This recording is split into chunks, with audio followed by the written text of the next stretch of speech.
L'histoire se concentre sur Sarah, une fille qui vit dans la banlieue espagnole. Très jeune, Sarah a dû aider ses parents à travailler dans une boucherie. Elle souffrait de dépression parce qu'elle était toujours moquée par ses amis à l'école ou par ses voisins. Quand elle voit ses amis de l'école sortir ensemble, elle est jalouse. Ses parents ne lui ont jamais interdit de sortir avec qui que ce soit, mais elle a trop peur que ses amis la harcèlent si elle souhaite les rejoindre. Ce jour-là, Claudia, la leader des filles qui intimide Sarah, vient dans sa boucherie pour acheter de la viande pour un barbecue. Quand elle voit Sarah, Rossi s'empare immédiatement de son téléphone pour prendre une photo de Sarah et de ses parents. Elle la met ensuite en ligne avec la légende disant « Famille cochon ». Sarah est en colère et triste en regardant la publication, surtout quand quelqu'un fait des commentaires sur son corps. La scène se déplace vers une piscine bondée près de la maison de Sarah. Une serveuse sexy est en train de servir les visiteurs de cette piscine. Elle s'appelle Rosa. Elle apporte un verre à un homme mystérieux. Alors qu'elle travaille, l'un des visiteurs de la piscine la harcèle. L'homme mystérieux n'aime pas la façon dont le visiteur parle à Rosa. Pendant ce temps, chez Sarah, les membres de sa famille sont en train de déjeuner tous ensemble. À ce moment-là, Sarah n'a pas envie de manger, alors ses parents lui suggèrent de sortir pour prendre l'air. Elle se rend donc à la piscine. À ce moment-là, la piscine est presque vide. Il n'y a qu'elle et un autre homme, le mystérieux homme de la scène précédente. Elle se change pour enfiler le bikini qu'elle a apporté et elle commence à nager. Soudain, Claudia, Maca et Rossi arrivent sur place. Elle voit Sarah dans la piscine et commence à se moquer d'elle. En plus de cela, Claudia l'insulte et pousse même Sarah avec un filet. Sarah ne peut rien faire pour s'opposer à elle et plonge pour éviter le filet. À ce moment précis, nous apercevons le cadavre de l'homme qui avait harcelé la serveuse de la piscine auparavant, mais Sarah ne se rend pas compte de la présence de l'homme et remonte à la surface. Claudia et les autres sont sur le point de partir, mais avant cela, elles prennent les vêtements et le sac de Sarah. Sarah doit finalement rentrer chez elle avec rien d'autre qu'un bikini sur le dos. Sarah marche sur la route, trempée et à moitié nue. Soudain, un groupe d'hommes arrive à son niveau pour l'insulter, se montrer insistant et la toucher. Elle ne peut pas supporter ça et se met à pleurer avant de prendre la fuite. Craignant que quelqu'un ne lui fasse à nouveau la même chose, elle décide d'emprunter une autre route pour atteindre sa maison. Elle traverse la forêt. En chemin, elle dépasse une camionnette. Elle continue à marcher parce qu'elle ne veut pas s'attirer d'ennui. Il s'avère que la camionnette est conduite par l'homme mystérieux. L'homme prend même le temps de s'arrêter et lui donne une serviette pour se couvrir. Au même moment, Sarah aperçoit Claudia à l'arrière de la camionnette. L'homme mystérieux a en réalité kidnappé Claudia, Maca et Rossi. Comme elle est toujours en colère contre Claudia pour ce qu'elle lui a fait auparavant, elle ne fait rien pour l'aider. L'homme mystérieux s'avère être un psychopathe qui n'aime pas quand on s'en prend aux plus vulnérables. C'est également lui qui a tué l'homme dans la piscine au plus tôt. Après son retour chez elle, sa mère la réprimande parce qu'elle est rentrée tard. Sarah ne s'en formalise pas et va directement dans sa chambre. Elle s'empare ensuite de sa réserve de snacks et allume son ordinateur portable pour découvrir que Claudia a republié la publication de Rossi sur elle et ses parents qui portent la légende « Les trois petits cochons ». Sarah se sent insultée mais en même temps, elle regrette de ne pas les avoir aidés lorsque l'homme mystérieux les a kidnappés. Plus tard, alors que Sarah travaille dans le magasin, son père lui demande d'aller au magasin pour aller acheter une lampe. Elle est toujours traumatisée par ce qui lui est arrivé un peu plus tôt, mais elle fait quand même ce que son père lui dit. Elle se rend donc au magasin. Alors qu'elle rentre chez elle, elle rencontre sa mère sur le chemin, qui lui tire le bras et lui dit qu'un cadavre vient d'être découvert dans la piscine où Sarah a nagé la veille. Elle s'y rend ensuite pour en être témoin elle-même. Quand Sarah voit le cadavre, elle a la nausée. Craignant que les autres personnes présentes ne pensent que sa fille soit enceinte, la mère de Sarah leur dit que Sarah a eu la nausée parce qu'elle a nagé avec le cadavre hier. En entendant cela, la police pose alors des questions à Sarah. Comme elle ne veut pas être impliquée, elle déclare alors à la police qu'elle nageait pas dans la piscine la veille, mais dans la rivière.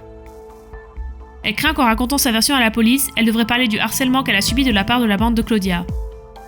Voyant que sa fille ne se sent pas bien, la mère de Sarah ramène sa fille chez elle et lui donne un soda pour la calmer.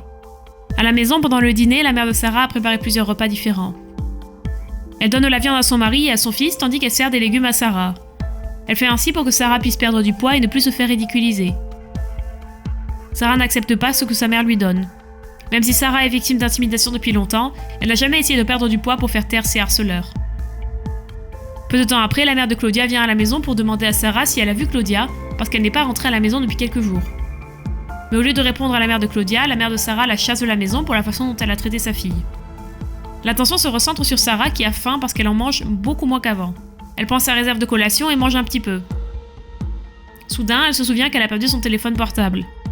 Elle se rend compte que le téléphone se trouve dans le sac que Claudia lui a volé quelques jours plus tôt. Craignant que sa mère ne la gronde, elle tente alors de le retrouver seule. Elle prend le téléphone de son père et l'utilise pour appeler son téléphone. Elle se rend dans la forêt où elle a rencontré l'homme mystérieux et recommence à chercher dans les environs.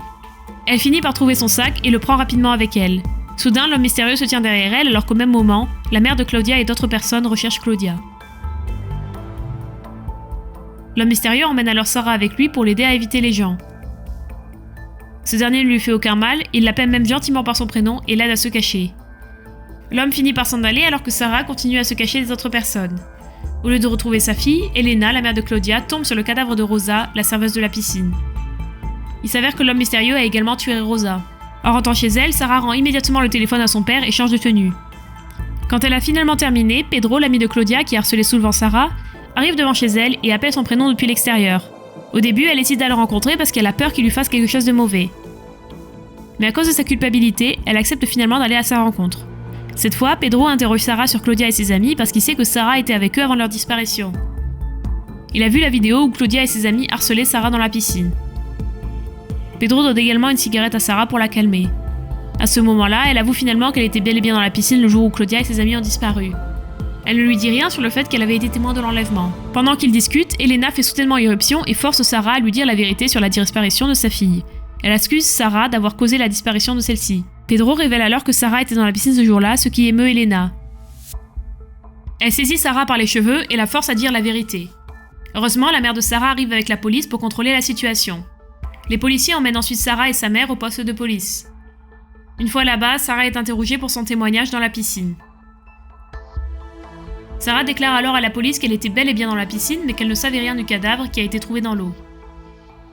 Elle déclare également à la police que Claudia, Maca et Rossi étaient également présentes avec elle et l'ont harcelée. Elle dit à la police qu'elles ont volé ses affaires et qu'elle a dû rentrer chez elle à moitié nue. Sarah avoue tout sauf le fait qu'elle avait vu l'enlèvement. La police relâche ensuite Sarah et sa mère. Sur le chemin du retour, Sarah et sa mère rencontrent Pedro et son père. Pedro vient d'être battu par son père parce qu'il est accusé d'être impliqué dans la disparition de Claudia, Maca et Rossi. Pendant ce temps, chez Sarah, l'homme mystérieux essaye de prendre les sous-vêtements de Sarah lorsque soudain, son père est venu dans son dos et l'aperçoit. L'homme mystérieux tabasse alors le père. Peu de temps après, Sarah et sa mère arrivent à la maison. Quand elle rentre, sa mère demande immédiatement à Sarah de lui dire ce qu'elle lui cache, surtout parce qu'elle a trouvé une serviette tachée de sang. Sarah ne lui dit pas qu'elle l'a reçue de la part de l'homme mystérieux. Les deux femmes se disputent et Sarah dit à sa mère que ses parents ne l'ont jamais comprise. Ils ne font que l'accuser de ce qui s'est passé, comme tout le monde. Elle exprime tout son cœur à sa mère. Soudain, l'homme mystérieux fait irruption et gifle la mère de Sarah. Il emmène Sarah et prend la fuite. Une fois dehors, un groupe de personnes aperçoit Sarah et commence à l'insulter.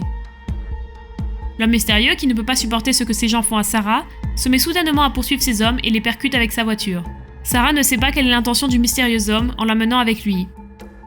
Elle sait que cet homme est un psychopathe, mais il est aussi la seule personne gentille avec elle. Soudain, un taureau traverse la route juste devant eux et provoque un accident.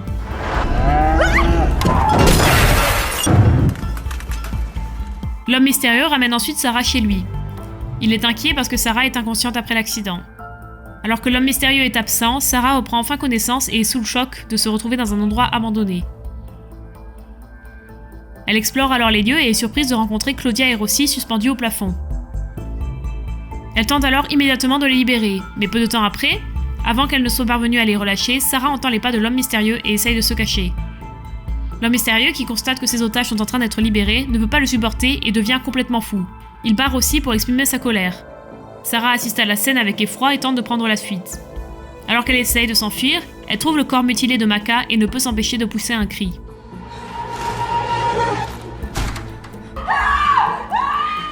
L'homme mystérieux finit donc par la rattraper, mais étonnamment, il n'essaie pas de la blesser. À la place, il lui dit qu'elle doit se venger de Claudia et Rossi de ces dernières années de harcèlement. Au début, Sarah pense que c'est le moment idéal pour se venger, mais elle a toujours sa conscience. Elle tente de poignarder l'homme mystérieux avec le couteau, mais l'homme évite facilement l'attaque. Sarah continue à attaquer l'homme et soudain, le fusil de chasse dans la main de l'homme se déclenche et la balle touche accidentellement la main de Claudia. Sarah, qui ne peut pas voir quelqu'un être tourmenté, tente alors d'attaquer à nouveau l'homme mystérieux. Elle mord l'homme au niveau du cou et parvient finalement à le tuer. Elle est triste après avoir tué cet homme, la seule personne qui était gentille avec elle. Mais soudain, derrière elle, Rossi, qui est toujours pendu au plafond, la traite de cochon. Elle s'empare alors du fusil de chasse et appuie sur la gâchette. Il s'avère qu'elle ne voulait pas tirer sur Rossi, mais qu'elle a plutôt tiré sur la corde qui liait Rossi et Claudia. Après cela, elle prend la fuite. Elle s'éloigne de cet endroit quand elle tombe soudainement sur Pedro. Pedro l'emmène alors loin de ces lieux sordides. C'est tout pour cette vidéo, n'hésitez pas à partager vos réflexions sur ce film dans les commentaires et n'oubliez pas d'aimer et de vous abonner, cela nous aide tout particulièrement. À la prochaine, ciao!